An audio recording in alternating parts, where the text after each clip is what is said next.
Hello viewers, मैं हूं doctor Abhijit और आज इस वीडियो में मैं आपको बताऊंगा कुछ सिंपल फिजियोथेरेपी एक्सरसाइजेस जिनकी मदद से घुटने की सर्जरी के बाद आप अपने घुटने को आसानी से पूरी तरीके से मोड़ पाएंगे।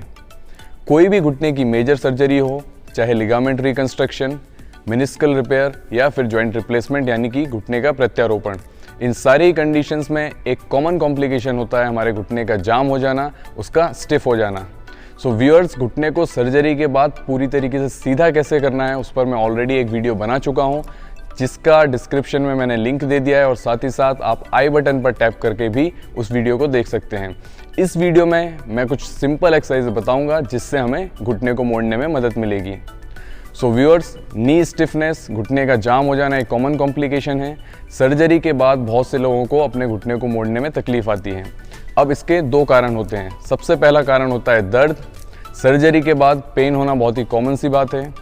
इसमें यदि हम प्रॉपर मूवमेंट नहीं करते तो हमारे घुटने में स्टिफनेस डेवलप होना चालू हो जाती है और घुटना धीरे धीरे पूरी तरीके से जाम हो जाता है। हमारे घुटने में इसके अलावा एक जॉइंट कैप्सूल होता है जो कि हमारे नी जॉइंट को कवर करके रखता है। ये एक गुब्बारे के आकार का होता है। सो व्यूअर्स, जब इस जॉइंट कैप्सूल में स्वेलिंग यानी कि सूजन बढ़ जाती है तो ये जॉइंट कैप्सूल और ज़्यादा साइज़ में बड़ा हो जाता है, जिसके कारण घुटने को पीछे की ओर मोड़ने में और ज़्यादा तकलीफ हमें आती है। हमारे घुटने की जो नॉर्मल रेंज होती है वो होती है 0 डिग्री से लेकर 135 डिग्री तक। यानी कि जब आप घुटने को पूरी तरीके से सीधा करते हैं तो वो रेंज होती है 0 डिग्री और जब पूरा आप मोड़ते हैं तो वो 135 डिग्री के करीब रेंज होती है। और फंक्शनल रेंज यानी कि वो रेंज जिसमें हमें डेली एक्टिविटीज़ करनी होती हैं वो होती है 0 डिग्री से लेकर 120 से 125 डिग्री तक। इस डिग्री में आप, यदि आपकी इतनी रेंज खुली हुई है तो आप स्क्वैटिंग कर सकते हैं, आप सीढ़ियाँ चढ़ना उतरना कर सकते हैं, साइकिलिंग कर सकते हैं। इसलिए आपकी कम से कम घुटने की जो रेंज है वो 120 से लेकर 125 डिग्री तक होनी चाहिए। तो चलिए देखते हैं कौन सी सिंपल एक्सरसाइज हमें करनी है जिससे हमारी घुटने की रेंज वापस से रिस्टोर हो जाए। इस एक्सरसाइज में जिस पैर के घुटने की सर्जरी हुई है आप उसे ऊपर रखें। अब दूसरे पैर की मदद से आप अफेक्टेड लेग को ऊपर लेकर जाएं। अब धीरे धीरे दूसरे पैर की मदद से ऊपर वाले पैर को नीचे लेकर आएं। ऊपर जाते वक्त कोशिश करें आप दूसरे पैर से कम मदद लें और ऊपर वाले पैर को जितना हो सके खुद ही ऊपर ले जाने की कोशिश करें। इससे आपकी क्वाड्रिसेप्स मसल स्ट्रांग होगी। नीचे आते वक्त आप सर्जरी वाले पैर को एकदम ढीला छोड़ दें और नीचे वाले पैर से सपोर्ट दें। ग्रेविटेशनल फोर्स अपने आप पैर को नीचे लाएगी और घुटने की मुड़ने में मदद करेगी।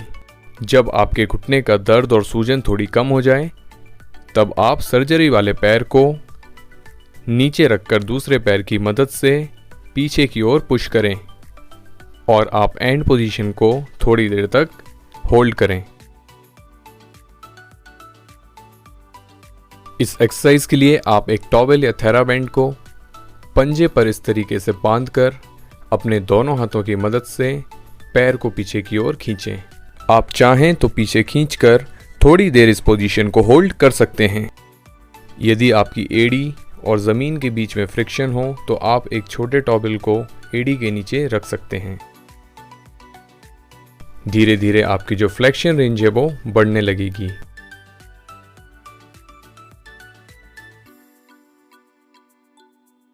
प्रोन नी फ्लेक्शन एक्सरसाइज के लिए आप उल्टे लेटकर एक टॉवेल या थेराबैंड की मदद से पंजे पर हल्का प्रेशर लगाते हुए कूल्हे की ओर पैर को लाने की कोशिश करें। एंड पोजीशन को आप कुछ देर तक होल्ड कर सकते हैं।